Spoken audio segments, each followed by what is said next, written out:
सफलता उनका इंतजार नहीं करती जो बहाने बनाते हैं। सफलता उनका कदम चूमती है जो रोज खुद को बेहतर बनाते हैं। जय हिंद साथियों, मैं संजीव कुमार स्वागत करता हूं आपका। आज मैं आपको एसएससी जीडी की रणनीति के बारे में बात करने जा रहा हूं कि कैसे हम 2026 में एसएससी जीडी में अपना सिलेक्शन सुनिश्चित करें। इसके लिए हम क्या तरीका अपनाएं, क्योंकि अब हमारे पास बचे हैं केवल 15 दिन। इन 15 दिनों में हम किस तरह से अपनी तैयारी को नया आयाम दे कि हम 100% इसमें सिलेक्ट हो।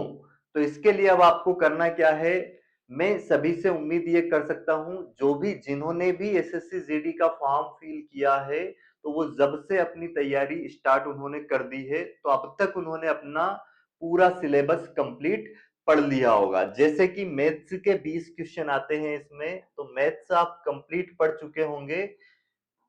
इसमें अरिथमेटिक मैथ्स आता है, केवल एडवांस मैथ्स आता नहीं है, तो इतना ज्यादा पोर्शन नहीं था मैथ्स का। मैथ्स आपने कंप्लीट फाउंडेशन इसका पढ़ लिया होगा।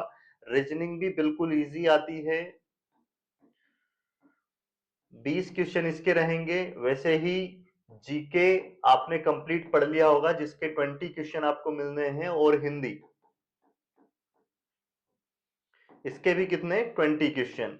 ये 20 क्वेश्चन कितने 40 मार्क्स के हैं, ये भी कितने 40 मार्क्स के हैं, 40 मार्क्स के ये हैं, 40 मार्क्स के ये हैं। इस तरह से टोटल 160 नंबर का पेपर होना है। 160 में से आपको 130 नंबर के ऊपर आपका सिलेक्शन निश्चित होना ही रहता है। उसमें कोई आपको फिर मेरिट का टेंशन नहीं रहता है कि हम मेरिट में बाहर हो जाएंगे। तो प्रयास अपना ये होना चाहिए कि 160 में से 130 प्लस अपने नंबर आए। तो इसके लिए करना क्या है, अब आपको, आपने सिलेबस तो पूरा कंप्लीट पढ़ लिया है, अब आपको डेली एक मॉक टेस्ट देना है। मॉक टेस्ट पर डे आपको देना ही है। अब मॉक टेस्ट कैसे दोगे, जैसे आपने एक टेस्ट दिया कंप्लीट मॉक टेस्ट, उसमें आपको मान लिया जाए मैथ्स के 20 क्वेश्चन है, 20 क्वेश्चन में से अभी आपके मान लिया जाए 15 क्वेश्चन ही सही हुए। तो 15 क्वेश्चन आपने जो सही किए वो ठीक है, पर जो 5 क्वेश्चन अब बच गए हैं आपके, उसको देखना है, एनालाइज करना है कि ये कौन कौन से चैप्टर के क्वेश्चन हैं जो कि हमसे बने नहीं है। उनको आपको डिटेल में समझना है, क्या कमी रह गई, किस कारण से वो क्वेश्चन नहीं बने, उसमें क्या नया आया था, वो पूरा एनालाइज करना है। और पांचों क्वेश्चन को आपको खुद से सोल्व करना है बाद में।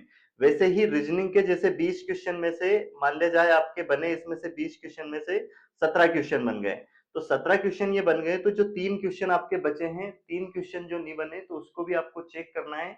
मतलब पूरा पेपर आप जो टेस्ट दो, 1 घंटे में आप टेस्ट दो, उसके बाद में आपको पूरे टेस्ट का एनालाइज जरूर करना है कि जो क्वेश्चन नहीं बना है वो किस कारण से नहीं बना है। तो हर दिन अब अपना टारगेट ये रखना है कि उसमें कहाँ कमी रह रही है, आपको टाइमिंग कम पड़ रहा है, या फिर आपके क्वेश्चन कौन से पोर्शन के गलत हो रहे हैं, तो उसको आपको मजबूत करना है। इन 15 दिनों में बिल्कुल फुल आप टेस्ट दीजिए और जहां पे कमी रह गई है उनको दूर कीजिए, और 2026 में सिलेक्शन लीजिए और अपने पेरेंट्स, अपने ग्रामीण, अपने गांव, अपने शहर और अपने गुरुजनों को गर्व महसूस कराइए। धन्यवाद।